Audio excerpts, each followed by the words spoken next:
So welcome back, friends. This is a video that was requested by my subscriber by the name of Elliot.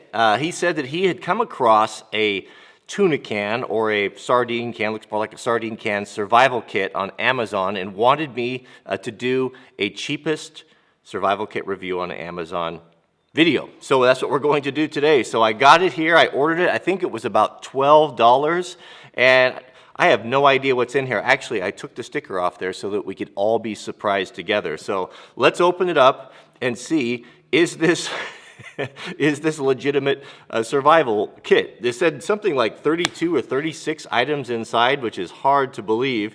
I've not had the best of luck with these little tiny survival kits, but you never know. Let's find out. So it's sealed, and that's what's nice. It's going to be all waterproof, so maybe it is a viable option here. So let's start at the top and find out what is inside of here.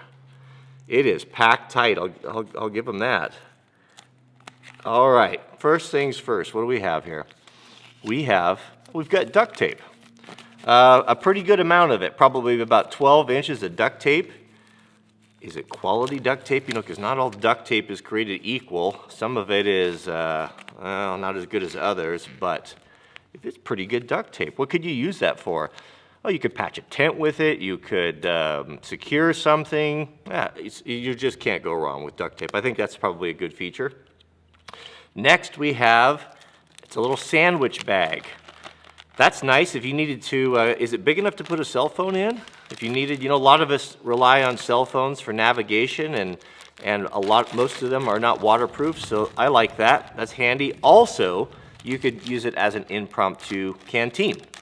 You could put a little bit of water in there. I mean, it's hard to carry water. If you think about it, if you don't have a canteen, how would you carry water? I mean, you're going to cup it in your hand? No. Is it a lot of water? No, it's not a lot, but it's something. I think that's a great feature. Here, let's stick it on there. It's a little bit windy out here. Oh no, get out of here. All right, next we have paper matches, just your standard paper matches. Maybe wooden matches would be a better option. These are a little bit fragile when it comes to moist areas, but better than none. I think that's probably a good option. I don't know that you would even get the wooden matches inside of one of these containers. It's very small. This is actually pretty, this is a pretty cool kit. We have a razor blade. Razor blade, I mean, if you don't have a knife and you need to cut something and you need to do maybe some first aid or dig something out or cut, I mean, that's a great option. I mean, pound for pound, it's hard to beat capability of a razor blade for just, a bazillion different reasons. I actually one time cleaned a fish with a razor blade. It's totally possible. We have in here a little bit of cord wrapped up in some green frog tape. Man, they spared no expense. That's the expensive stuff. This is a braided cord of some sort. Looks like actually pretty good stuff. Could you use it to replace a bootlace or a shoelace? Possibly. I know they probably say in the instructions that it's, you could make some sort of an animal snare with that. Good luck. I don't have a lot of experience making animal snares. But I know enough about animals that it's probably not an easy thing to do, even for experienced guys. But that's handy. Very small. Maybe they should have put a little bit more. It would have been nice to have 5 or 6 feet of that, but better than nothing. We've got 2 safety pins. Those are super handy. One time I fixed a backpack strap, hunting that had come unstitched. I had several of these in my kit. These are not very high quality ones. I mean, you can feel the spring on there. They're pretty cheap. But you've got a large one and you've got a small one. I have also read in survival books of guys saying that they've actually caught fish with these. I'd like to see that. I don't think that maybe, I don't know. I'm not thinking that that's going to happen. We've got a tea light. A tea light, this is really good. My granddad, he always carried one of these in his hunting pack. And sometimes when we had wood that was, if you're hunting like in the fall and there's a lot of snow on the ground and everything is wet, even if you have good matches, it's hard to get a fire going. You could take this little guy or a little broken end piece of a candle, put it at the base, and put some, put some wood and tinder around it, and that will burn a long time. Not to mention having a little bit of light. I should tell you the story about my friend Charlie who got lost in a cave for 5 days. That's a whole nother story. This is nice. This is actually kind of unexpected. This is brass snare wire. This stuff's actually kind of, is it really brass? Is it solid brass? I think it is. This stuff's actually kind of expensive. This is, man, I mean, if you need to repair, this would be a better thing to repair something with, to use it like a really heavy duty sewing string or wire, or man, just having a piece of baling wire or something like that is beyond handy. And they give us quite a bit here. How much is that? It's a chance of me getting that out without tangling it. There's 3 feet there, I'll bet. That's really nice, very nice.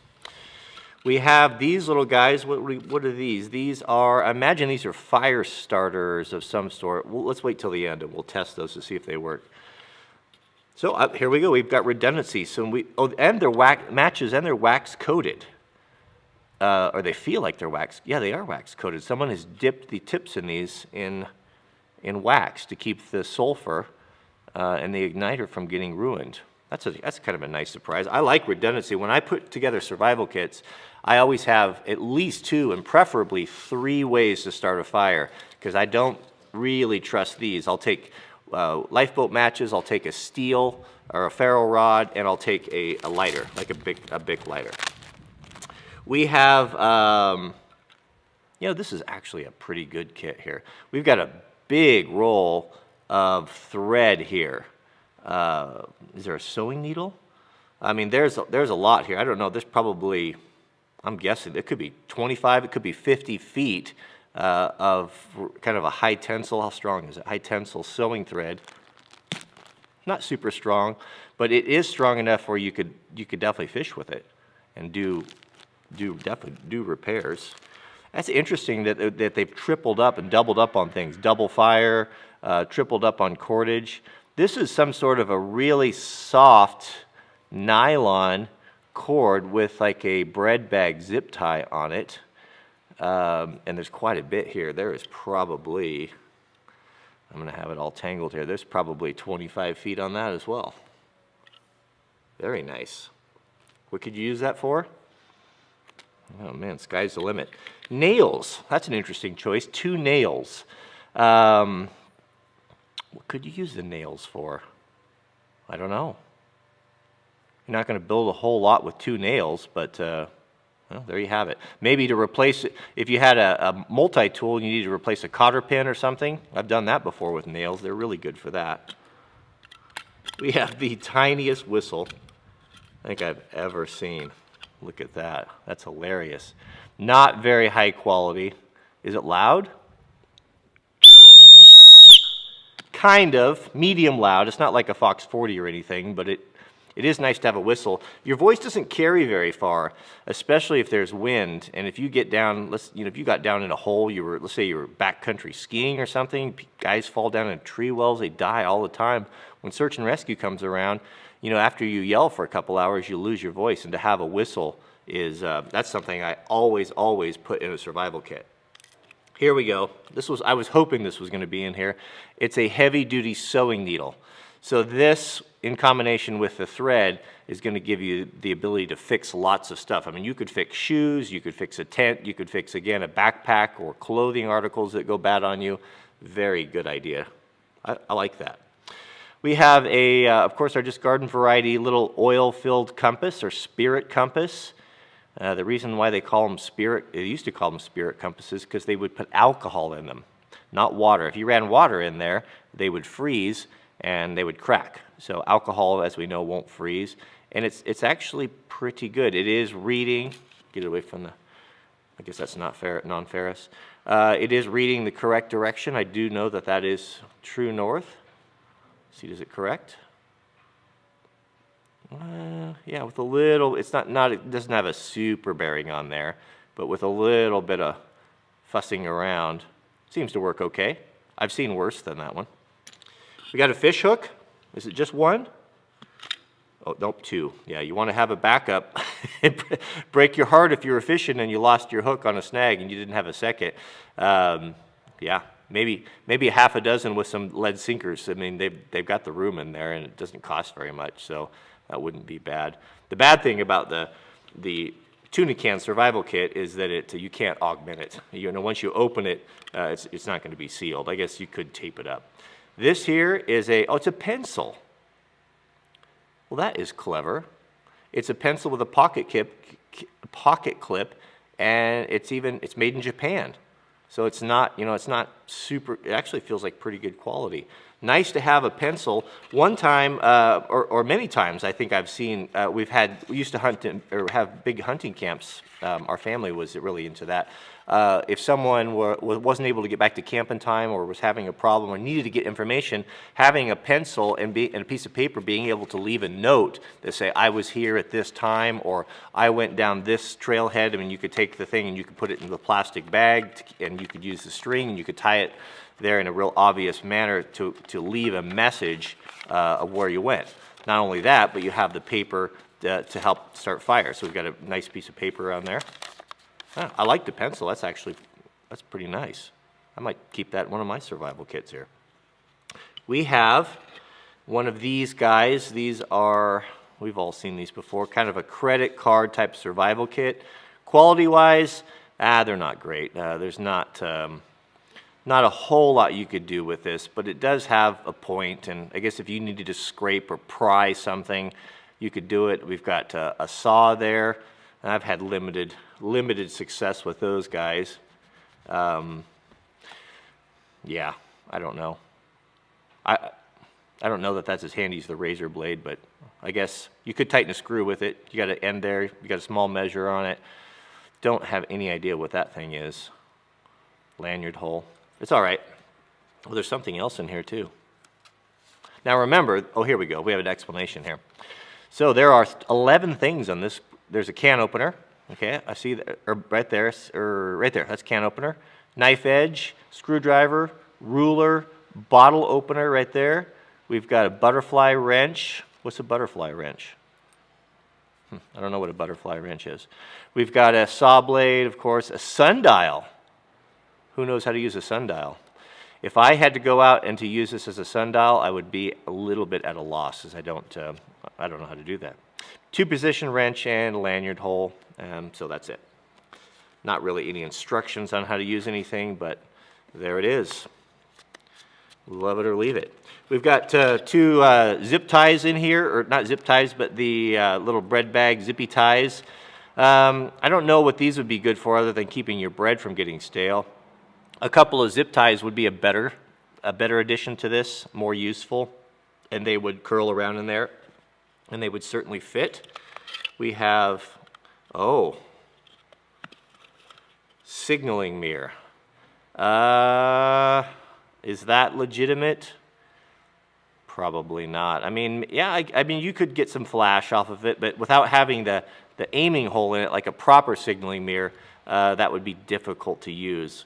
I'd rather this be an extra $5 or $10 and put a real signaling mirror in there and some of the other upgrades. And then finally, in addition to the can, we have some basic survival kit. You know, this is good just psychologically. Sometimes I've actually been lost. I've spent the night out elk hunting one year, and I was kind of lost. Primarily, I couldn't get back in time, and I thought, well, wandering around the dark is going to be up. My chance of getting lost or getting hurt was going way up. So what helped me a lot was having a plan and things to do to keep your mind occupied, because it's pretty scary. I mean, you hear things at night.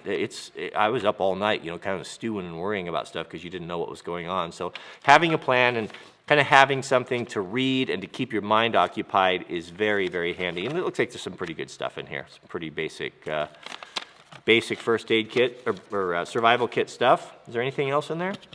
There's not. All right, so before we go, how are you going to strike these matches, these wooden matches is the question, because some of these, you have to have the striker to do that. So I don't know if they would strike on a rock. Let me go grab a rock and find out if they work. Okay, so here's a rock. Kind of coarse. Yeah, I don't know about that. So I guess maybe what they're intending us to do here is to use, can we use the striker on the back of the, yeah, that's the problem with these. They're just not very good matches. I don't know. I think the only value that they're going to have is, oh, there we go, we got it. Yeah, I was about ready to trash it. Does this stuff burn?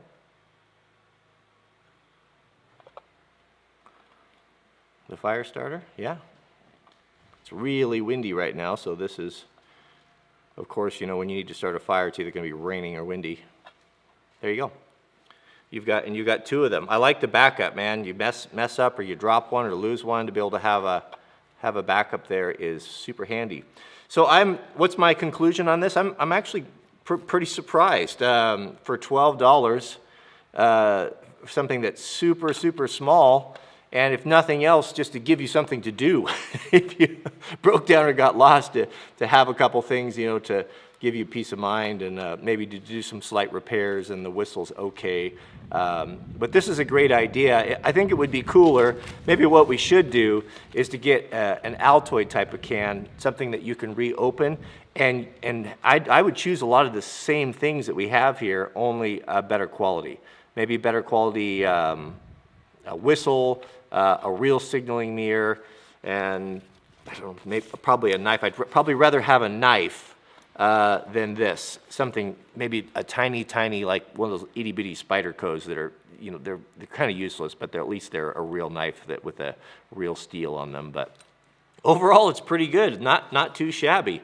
So that's it. That's my review of the $12 sardine can survival kit. If you have ideas or different things you'd like to see me review, let me know in the comments. Don't forget to click the thumbs up if you enjoy these videos. I think they're kind of fun to do.